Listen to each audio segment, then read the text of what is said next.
Sejumlah tokoh melakukan audiensi dengan pihak Universitas Gadjah Mada atau UGM terkait ijazah Presiden ke-7 Joko Widodo pada Selasa 15 April 2025.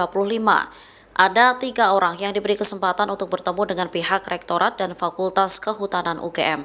Mereka ialah Roy Suryo, Rismon Hasiholan, dan T. Fauzia. Roy Suryo mengaku suasana pertemuan cukup tegang meskipun masih dalam batas wajar. Lantaran situasi agak memanas, dirinya mengaku sempat ingin walk out.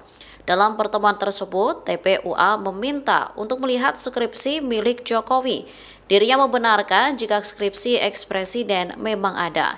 Namun, setelah melihat skripsinya, Roy menyebut terdapat perbedaan dalam format pengetikan. Selain itu, tak ada lembar pengesahan dari dosen penguji. Sementara tim TPUA belum dapat melihat ijazah asli Jokowi. Pasalnya, ijazah tersebut tak berada di kampus, melainkan di bawah Jokowi.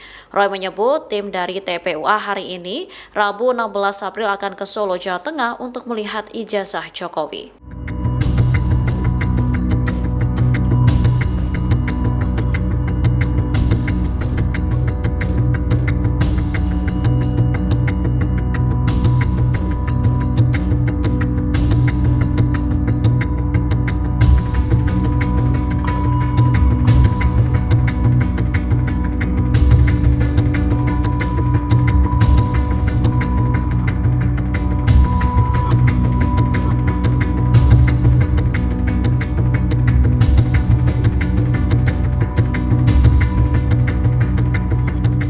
Download Tribun X sekarang, menghadirkan lokal menjadi Indonesia.